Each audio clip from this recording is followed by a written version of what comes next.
It was the middle of the night in my cramped cell. I couldn't sleep, my mind racing with thoughts I wished I could forget. A guard walked by, emotionless, just doing his rounds. I counted his steps, knowing he wouldn't be back for ages. 5 days till freedom after 7 months inside. My brother Gary was handling my affairs, but I was still pissed beyond words. This place strips your humanity, but it's nothing compared to the hardcore joint up north. Gary's picking me up next week. We had our last visit through the plexiglass, talking about my first meal out, a big, juicy steak. He offered me a place to crash, saying my folks would come around eventually. My kids were with my parents. Ethan's got an attitude now, and I've got my work cut out for me. The divorce is final, but Jennifer owes me for the house. I'm biding my time, planning my next move. Before jail, life was good. I never saw it coming. Everyone must have known about Jennifer and Alex, but no one said anything. We had a great marriage, or so I thought. 12 years, 2 kids, the works. Our friend group was tight, except for Alex and Rachel. She couldn't have kids and started drinking heavily. One night at dinner, she was a mess. I had to drag her drunk ass off the dance floor and practically carry her to their car. I told Alex they needed help, but I knew it was lip service. Their problems seemed too deep to fix. I gave them a couple months, tops. I wasn't far off, but no one expected the final outcome. 3 weeks later, sirens blared down our block. Rachel had crashed Alex's car after a fight. She was rushed to the hospital, critical. Next day, Jennifer called. Rachel was on life support. Alex was a wreck. I met them at the hospital, bringing food and consolation. The prognosis was grim. 2 days later, they pulled the plug. Rachel died quietly. The funeral was packed, everyone in tears. Alex took off for a month to visit family. Life seemed to normalize. Alex returned, somewhat functional. We included him in social events, even set him up on dates. Nothing stuck. 6 months on, Alex got his spark back. But something felt off with Jennifer. We were still close, but different. When I asked, she brushed it off. I'll never forget Friday, August 20th. It was the day my world imploded. Jennifer called me at work to say the kids would be with her folks for the weekend and asked what time I'd be home. I'll make sure I'm home early. Need me to pick up anything? No, just let me know when you'll be home. A million thoughts raced through my mind. It was 3:30, an hour and a half before I could leave. I adjusted my pants, thinking about the fun weekend ahead. I drove home carefully to avoid a speeding ticket but still made it in 28 minutes. I should have suspected something when I saw 2 cars in the driveway, but one was Alex's. "Hey, honey, I'm home," I called out. Alex and Jennifer were in the kitchen, both looking tense. "Hey, Alex, what's up?" I said, confusion setting in. Jennifer's voice was shaky. "Mike, I need to talk to you. Please, have a seat."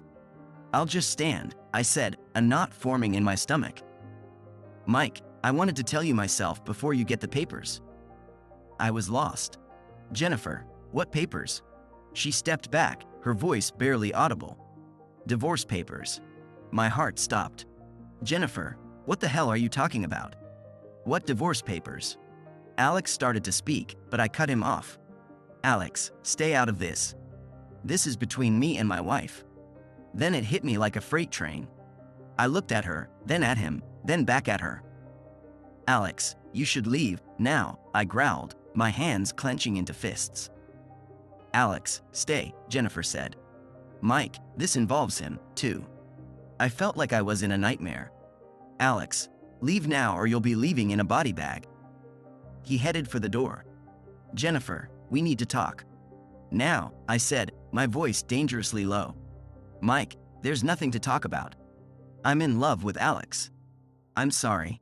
The world tilted on its axis. "You cheating bitch. How long has this been going on? Even before Rachel died?" Alex stopped, his eyes burning with anger. "Mike, you don't know anything."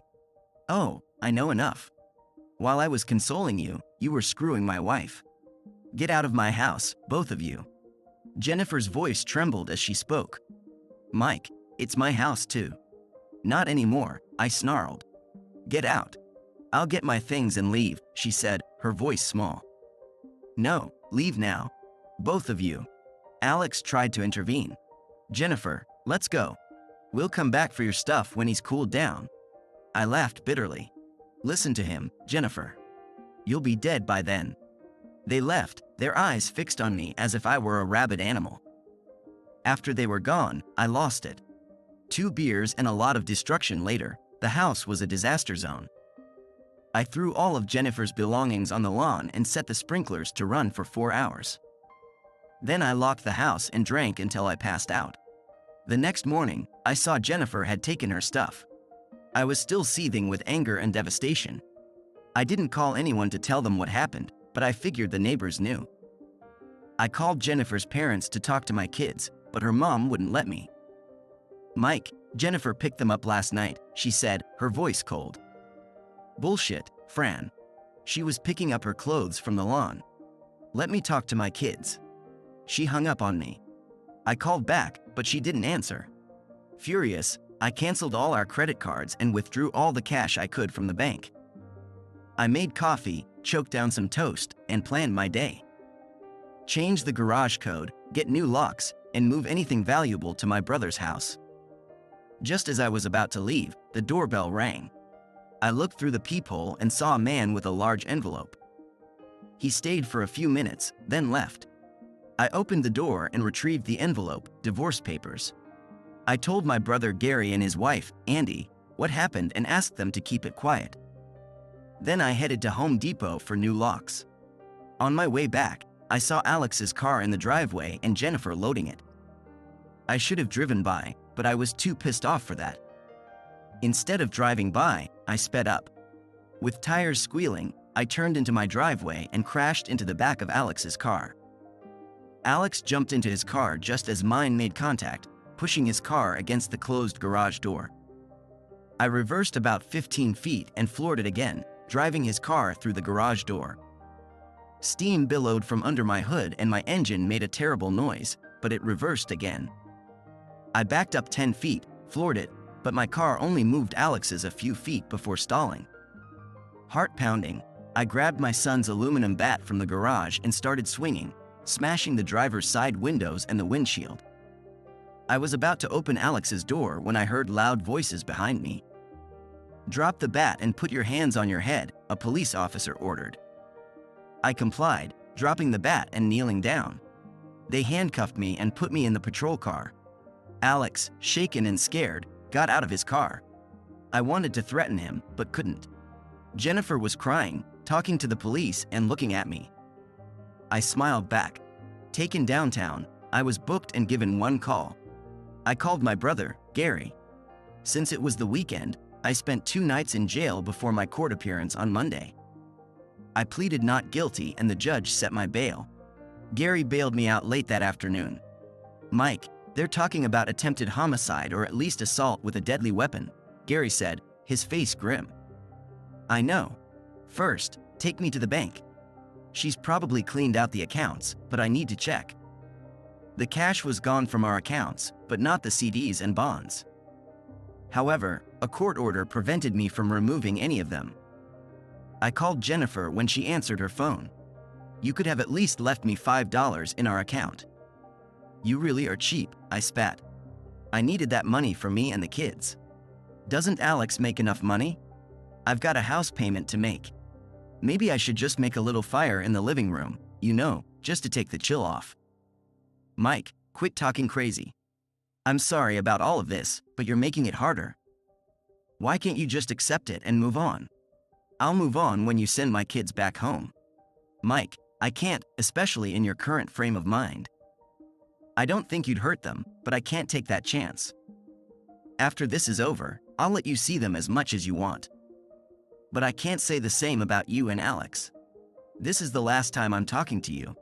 From now on, you'll have to go through my attorney. I'm sorry it happened this way. Jennifer, you have no idea how sorry you and Alex are going to be, I said ominously before she hung up. After my court date, where my lawyer pleaded temporary insanity, I ended up screwed by both my ex-wife and the system. I got jail time and lost half of everything in the divorce. My brother looked after my affairs while I was inside. Upon release, I returned to a trashed house and empty bank accounts. My lawyer fought to get back what Jennifer had taken. I fixed up the house but refused to lower the selling price out of spite. The kids and I reconnected during our first weekend together. Life slowly returned to a new normal, with work and the kids' activities keeping me busy. Everyone urged me to move on, but I held on to my anger, planning my revenge. 8.5 months after my release, Alex's house caught fire while they were at a soccer game. Someone had doused the electrical box and rear of the house with gasoline. The back half was ruined and they had no power. Karma's a bitch, ain't it? The next day, 2 police officers came to my door. At the station, they got nothing from me. I was at a neighborhood party with at least 10 witnesses. I said, cool as a cucumber. Mike, you were only a block away. You could have done this, one officer accused. I leaned back in my chair. Prove it. When I'd had enough of their good cop, bad cop routine, I stood up. Charge me, release me, or I'm calling my lawyer. We're releasing you, but keeping an eye on you, they warned. Mentally, I checked off my list. 1 down, 2 to go. I volunteered to take the kids since they couldn't stay in a powerless house. The repairs would take at least 2 months, so we had an unexpected mini vacation together. Jennifer showed up one night to pick up the kids, her face a mask of barely contained fury. Mike, I know you did it, no matter what the police say, she hissed. I feigned innocence. I don't know what you're talking about. I was with our friends. Too bad you and Alex aren't invited anymore. Maybe I could put in a good word, I added sarcastically. Her eyes narrowed. Don't bother, we wouldn't go even if they begged us. Well, you have each other and that's all that matters, for now, I replied with a smirk. What's that supposed to mean? She asked, her eyes widening.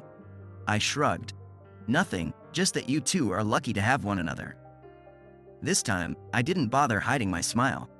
The kids were spending more time with me, which didn't sit well with Jennifer or Alex. I heard about shouting matches between Alex and the kids, with them telling him he wasn't their father. Jennifer told me to stop stirring up trouble. Jennifer, I don't badmouth you to the kids. You're their mother, and I've told them they have to listen to you, I said defensively. How about Alex? She demanded. I snorted. Him? He's a backstabbing idiot who's lucky to be alive. Besides that, he's a nice enough guy. If looks could kill, I'd have been 6 feet under. He's good to your kids, stop bad-mouthing him to them, she warned. Not gonna happen. He's nothing to me, and I pray I get to piss on his grave one day. She gave me a deadly look. Mike, so help me. I cut her off. What are you gonna do, Jennifer? Cheat on me? Divorce me? Put me in jail? Make my life hell? Oh wait, you already did all those things. You can't do any more to me. Go back to your husband and leave me alone. Without another word, she stormed off. I watched her go, shaking my head. And to think I once loved her. Work was going great. It took me just a couple of weeks to get back up to speed. Chris soon pushed me to take over 4 more accounts. With no kids or anyone else at home, I had the time.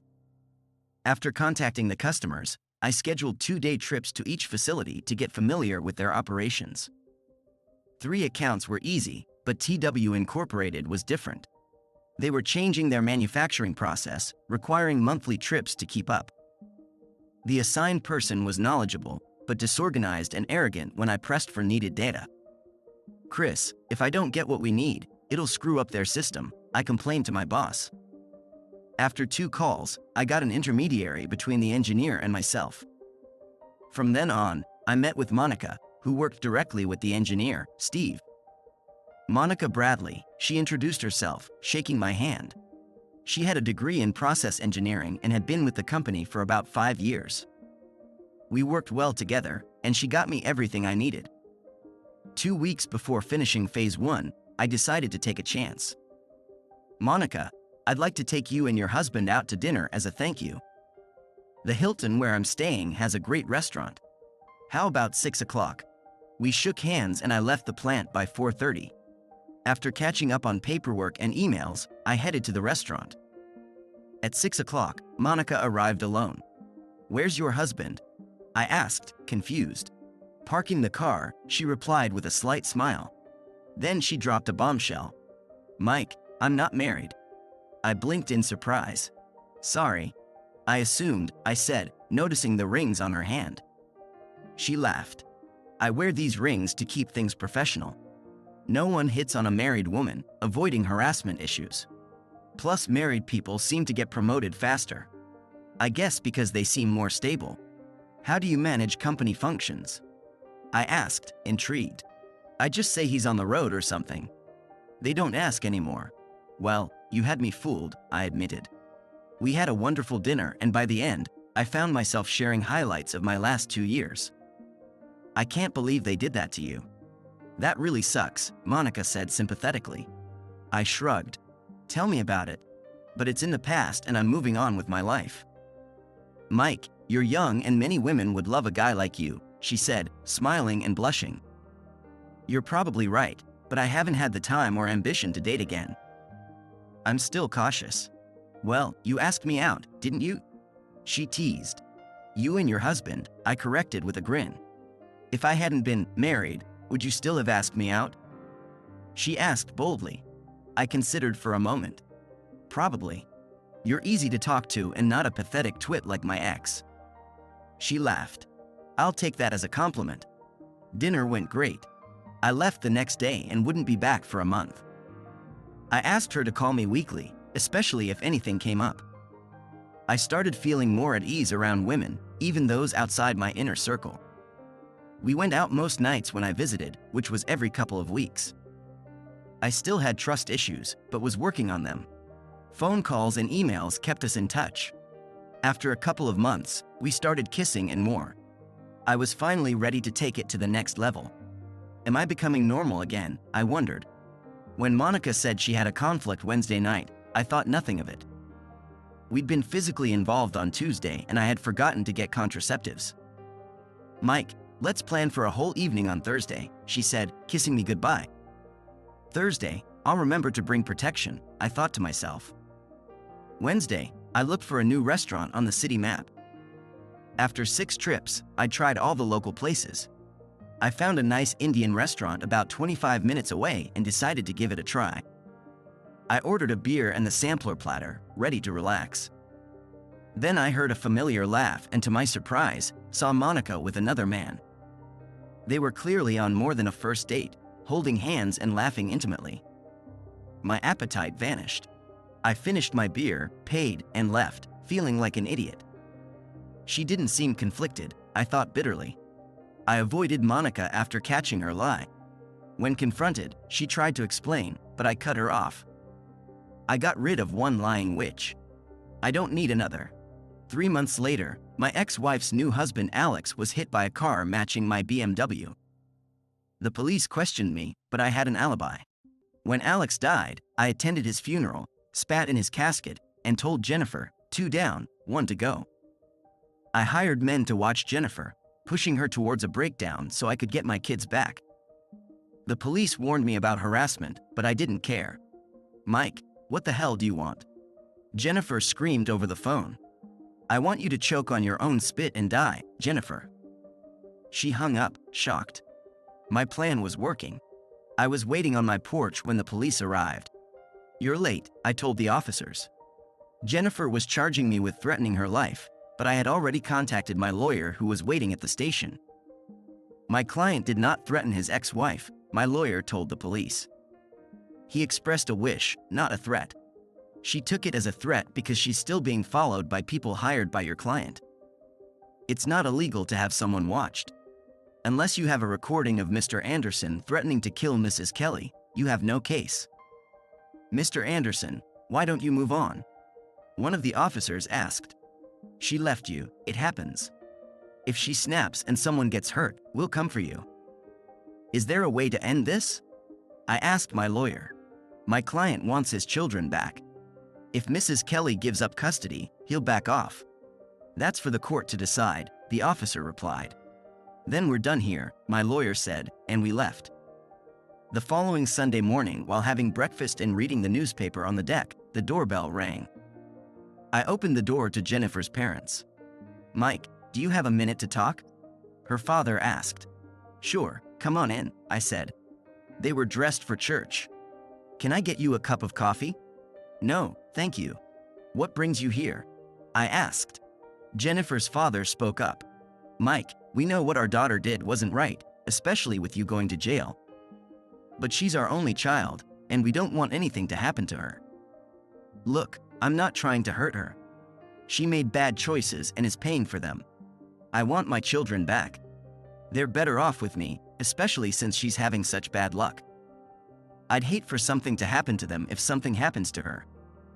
They stared at me, unsure of what to say. "Mike, we'll talk to her." "But you know how she is," Jennifer's mother said, trying to ease the tension. "That's where you're wrong. The woman I married would never have cheated or thrown me to the wolves. I don't recognize her now except as the mother of my children. I want her to suffer a horrible and painful death. I don't forgive and I don't forget." They left quickly. I think I made my point. Thursday evening, the visitor I had been expecting finally arrived. It was just after 7 and getting dark. She must have walked because I didn't hear a car. She rang the bell. I looked through the peephole and let her in. Jennifer was already angry when she walked through the door. I had expected a phone call, but seeing her in person was better. "Come in, Jennifer. Want a drink? Acid? Hemlock on the rocks?" I said, shutting the door. "Very funny. You really are a prick, you know that?" She spat. I reopened the door. "I think we're done here. Nice of you to stop by. Have a short, miserable life," I said, holding the door open. "I'm not leaving until we talk," she replied, sitting down in the living room. "Suit yourself," I responded, closing the door and going to get a glass of wine. "What brings you here?" "Our house. I still own 50% of this place," she stated. "Less what I've paid since the divorce," I reminded her. "I want this place sold." "What's it going to take to drop the price?" she asked. "An act of God. Are you willing to cover the loss with interest?" I countered. "I just want you out of this neighborhood and away from me," she declared. "That's never going to happen," I said firmly. "You still hate me that much?" she inquired. "More than you can imagine. It was awful how it all went down. But I never intended to get involved with Alex. It just happened," she explained. She couldn't think I was that stupid or naive. "Nonsense, Jennifer. Nothing just happens unless he put a gun to your head. You went willingly. Was he so much better in bed that you destroyed our marriage and family?" My anger flared. It wasn't about the sex. He needed me. He had no one. We fell in love because we needed each other, she said defensively. "What were you doing? Charity work? I needed you. Our kids needed you. Our marriage needed you. But you chose your needy puppy over us. Now he's dead and a lot less needy," I retorted, smiling as I relished the memory. "Mike, you've become so hateful. Taking pleasure in someone's death is sick," she admonished. "I'd like to say I did this to myself, but you and your lover played a big part." "That's a cop-out, Mike. 60% of marriages fail. Not all spouses go around hating the other," she pointed out. "I don't care about anyone else's marriage but mine. How long was I the fool?" she asked. "Does it matter?" I questioned. "To me it does. 2 months? 3? 5? She probed. "About 5 months. It just happened the first time and I almost told you." "I was devastated," she revealed calmly, sounding rehearsed. "But you didn't tell me. And you weren't that devastated because it kept happening. How many times did you screw him in our bed?" I demanded. "Never. I wouldn't do that to you," she said angrily. "So it was okay to screw him everywhere else?" "Many of our friends saw it but never told me." "You proved you couldn't be trusted," I retorted. "So where do we go from here?" "This house is our last connection," she said. "What about the kids?" "I'm not giving them up." "Nothing you say will change that," I asserted. My mind raced. "Jennifer, I'm not going to convince you. You got full custody because of what you drove me to do. If I hadn't gone nuts on Alex and his car, I might have had a chance. Alex got what he deserved. Now it's just the two of us." Her eyes widened. "Mike, are you threatening me?" She asked. Me? Deprive my kids of their mother? I said, dripping with sarcasm. Never. But if something should happen, like a heart attack, lightning strike, or an accident, I'll make sure the kids always remember you. If you have any last requests, you might want to write them down soon. You never know what might happen. I borrowed that line from a movie where a hitman advised his target to get his affairs in order. I'm out of here, Jennifer said, standing up. We had 12 good years. I'm kind of sorry it ended. She tried to kiss my cheek, but I pushed her back, almost knocking her over. Don't ever touch me again, I warned. You're an asshole, she was taken aback. I'm sorry, I just thought, she began. You thought what, that we're okay now? You make my skin crawl, I said, my eyes burning with anger. Sorry, she said, flustered and horrified. Don't be, because I'm not, I retorted. She walked out and started down the driveway. By the way, you know that look you just gave me? Alex had the same look right before the car ran over him. Too bad I didn't have a camera to show you, I added. I shut the door, watching Jennifer run for her car. In truth, I was the one who started the fire at Alex's house. 2 Gatorade bottles of gasoline and a lit cigarette were all it took. I made sure everyone was out of the house. I hoped it wouldn't be reported to the fire department until the house was fully engulfed. So much for that plan. It took less than 5 minutes from start to finish, including tossing the plastic Gatorade bottles into a neighbor's recycle bin. I had excused myself to go to the bathroom, slipped out the side door, and went through the backyards to the back of Alex's house. No one even missed me. I'd like to take credit for Alex's death, but I can't. It was Alex being in the wrong place at the right time, or just plain dumb luck. If he had looked both ways like his mother probably told him to as a kid, he'd still be alive. No matter what I say, Jennifer and her family still think I was involved. And in a way, I'm sorry it wasn't me. But I would never have done it. I'd been locked up in jail once, and I never wanted to go back, especially not to the maximum security prison up north. Anyway, by now Jennifer was probably at home locking the doors, thinking she's next on my list. Am I going after her? Not a chance. I'll just drop hints and innuendos until I drive her nuts and the court gives me back my kids. I will, however, tell any prospective homebuyer about the arsonist in the neighborhood who still hasn't been caught. You see, I like living right where I am, especially with my 2 children just up the street. Who knows, when they turn 13, they might just decide to live with their old dad. Well, I can hope. The only good thing that has happened to me during all of this was meeting someone I think I may have a future with.